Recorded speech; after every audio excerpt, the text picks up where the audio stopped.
Voltando à nossa aula, tá, de UTI, a gente vai falar sobre terapia nutricional, tá, no paciente, logicamente, crítico, enfermo, tá? Uma dessas nutrição que a gente utiliza bastante é a NPP. Ou vocês podem encontrar NP, tá? Ou NPP, tá? Que é nutrição parenteral, tá?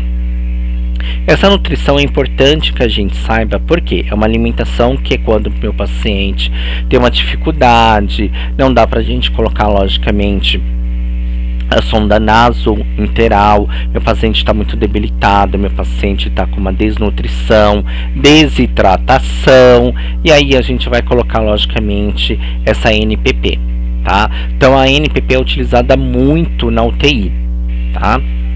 Mas a gente vai falar um pouquinho dessa NPP já já. Mas todo paciente crítico, ele precisa de um catéter nasointeral? Sim, principalmente se ele está na UTI. Por quê? Na UTI a gente faz muito balanço hídrico. Lembra que eu falei? Tudo que entra, tudo que sai na UTI é calculado nesse balanço hídrico? Então, a gente faz isso, tá? Depende muito da UTI. Tem UTI que faz isso de 2 em 2 horas, tem UTI que faz de 3 em 3 horas ou de 4 em 4 horas, tá? Então depende muito do protocolo da UTI. Cada UTI ela funciona de uma forma diferente, mas o protocolo de, logicamente, balanço hídrico, isso existe em todas. Agora a forma que vai proceder, de quantas horas, isso depende de cada UTI, tá?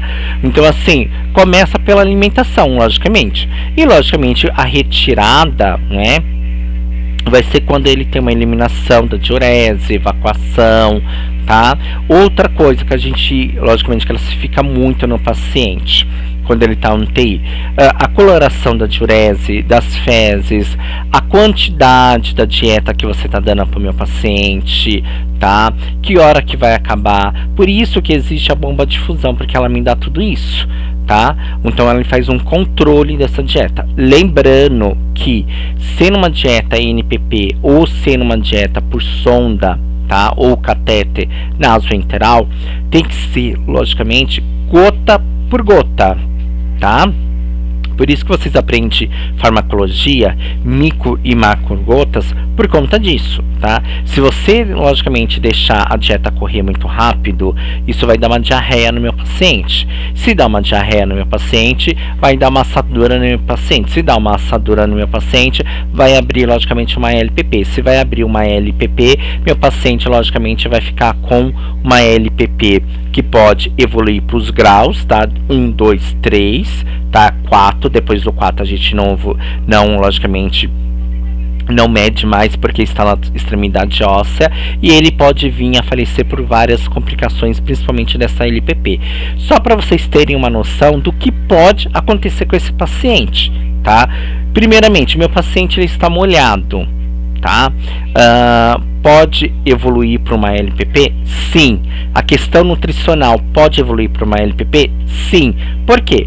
Quando o meu paciente está tomando uma nutrição, tá? Principalmente quando ele está crítico, esse paciente ele vai tomar, logicamente, uma nutrição, tá? Por via, logicamente, catéter nasointeral, e, logicamente, o meu paciente ele vai perder peso, tá? Então ele vai aparecer mais extremidade óssea, então a gente tem que tomar muito cuidado com isso. Isso só é uma palhinha para vocês entenderem um pouco como é importante o balanço hídrico, como é importante, logicamente, a terapia nutricional, tá? Para paciente, logicamente, críticos, tá? Semicríticos também, tá? E a dieta, logicamente, NPP.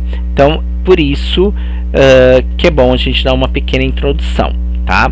Então, a terapia, logicamente, nutricional é ofertada, tá? Por vários, logicamente, nutrientes, pela via, logicamente, oral, tá? Via oral, vocês sabem, o paciente, logicamente, um está com uma sonda, tá?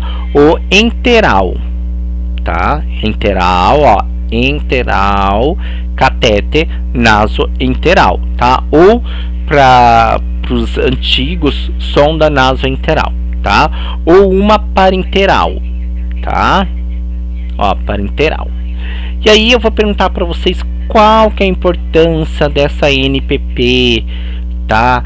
Que tipo, que via que é essa NPP, tá? Eu vou deixar vocês responderem isso, que vocês vão gostar muito de pesquisar essa nutrição logicamente parenteral, tá? Que é muito importante vocês saberem disso, tá? Então a gente tem a nutrição parenteral, tá? Visando logicamente a evolução para melhora do meu paciente, não é? É o que a gente quer sempre, tá? A melhora do meu paciente, tá? E logicamente isso a gente vai ter minerais, vitaminas, tá? Para o meu paciente.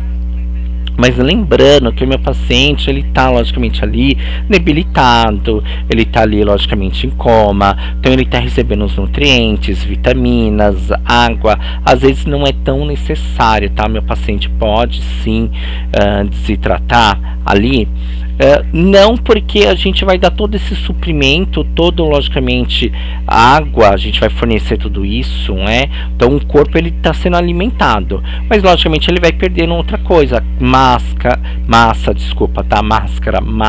tá? Massa muscular, ele vai perder gordura, tá? Quando você tem, logicamente, ingere essa nutrição, tá? Tanto a NPP ou a enteral, meu paciente emagrece muito, tá?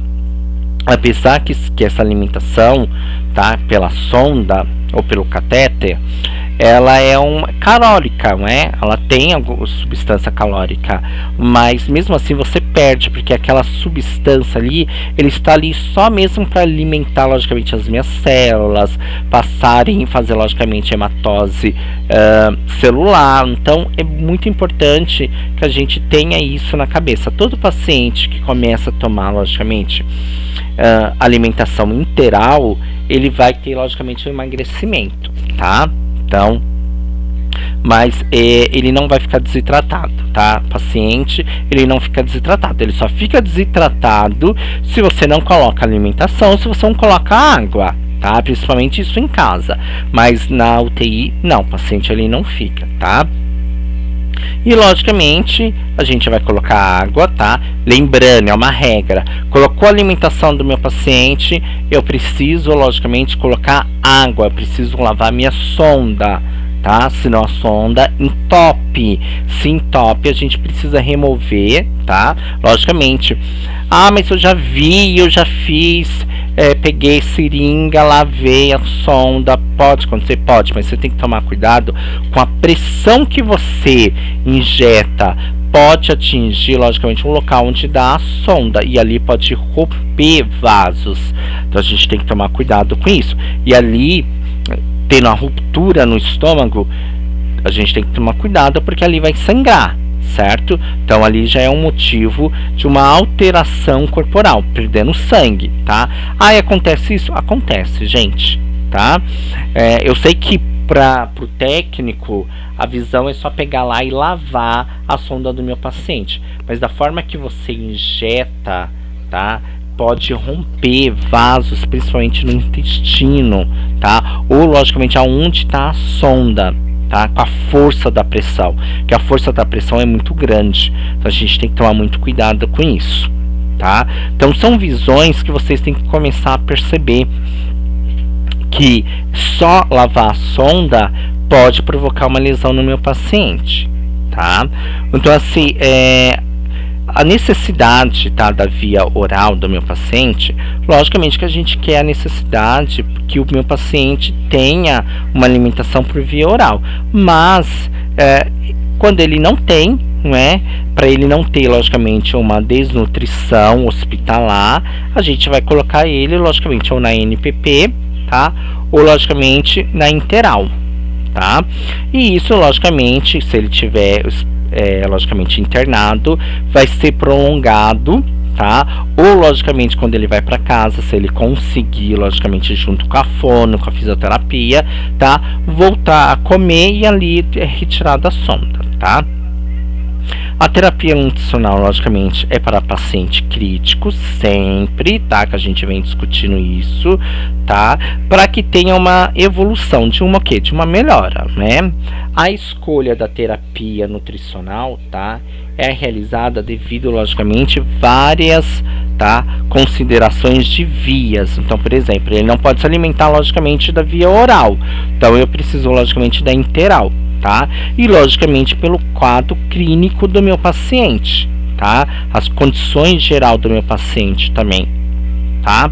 Para que ele não tenha uma desnutrição, desidratação, tá? Então, por que desnutrição e desidratação estão junto? Porque assim, a minha pele precisa ficar hidratada, certo? O meu paciente precisa receber nutrientes necessários. E quando ele está no hospital, ele recebe muito isso, ele recebe muita vitamina, né, muitos suprimentos. Então, meu paciente não vai ficar desidratado, mas quando ele vai para casa, infelizmente, pode ocorrer isso, tá?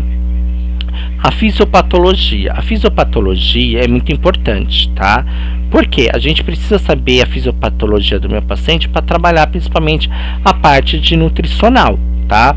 Então, a prescrição da terapia nutricional ao paciente grave deverá ser, logicamente, adequada de acordo, logicamente, com a resposta metabológica. Então, meu paciente ele tem uma resposta metabológica. Tá? Lembrando, a partir dos 30 anos, logicamente, a resposta metabológica ela fica um pouco mais lenta. Por isso que eu falei, você perdendo muito, tá? Perdendo muitos nutrientes, possa ser que o meu paciente, na questão da resposta metabológica, não seja, logicamente, satisfatória. Então, a gente precisa entender isso também, tá? Então, o paciente, logicamente, no estado de doença, tá, grave, ou seja, uma sepsis, tá, um choque, na verdade, séptico, tá, ou um trauma, ou, logicamente, um processo inflamatório, tá, logicamente, a gente precisa amenizar, logicamente, esse metabolismo. Então, a gente precisa amenizar, tá, o catabolismo, tá, e prevenir uma desnutrição, tá vendo? É por isso, tá? Essa palavrinha aqui eu vou deixar vocês pesquisarem, tá? Eu acho que vocês já sabem, mas eu vou deixar, tá? Nesse caso, tá? Ocorre, logicamente, uma mobilização, tá, de energia para estimular essa resposta imune, tá?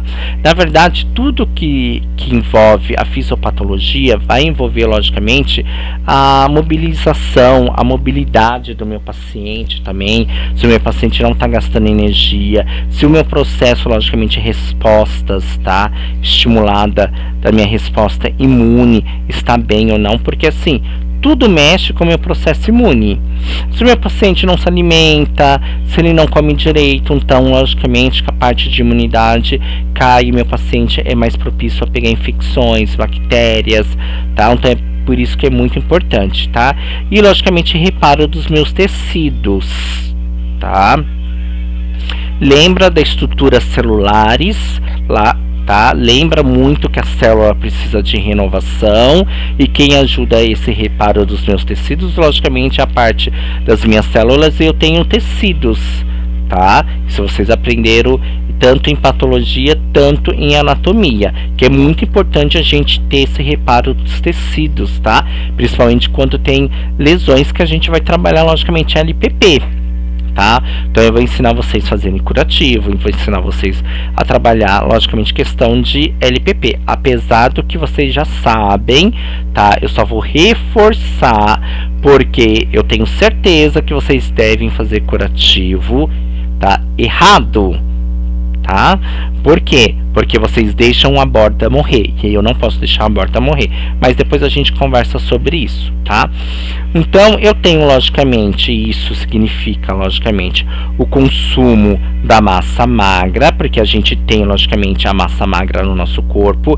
Esse consumo de massa magra é que o nosso corpo, logicamente, tem um consumo dessa massa. Então, ela não é uma massa que, logicamente, que vai gerar, logicamente, gordura. Ela é magra, tá? E, logicamente, tá? Nitrogênio através, logicamente, gerando intensas percas, tá? Falar certinho, né? Senão vocês não vão entender. Gerando, logicamente, a intensa perca, tá, de nitrogênio através da urina. Aqui eu vou deixar vocês pesquisarem também. Por que você tem essa perca, tá, de nitrogênio? E quando você tem perca de ureia e creatinina na urina, o que acontece? A gente está em fisiopatologia. Eu quero saber que vai prejudicar tanto a minha parte renal, como vai prejudicar também a parte renal, ó, tá? Na verdade eu falei renal 2 vezes, não é? Então vai prejudicar, logicamente, a minha parte renal e a minha parte, logicamente, sanguínea, tá? Ureia e creatinina. Então eu quero saber por quê, tá? Por que acontece isso? Como a gente está falando de fisiopatologia, eu quero saber, quero entender porque vocês já tiveram isso, tá bom?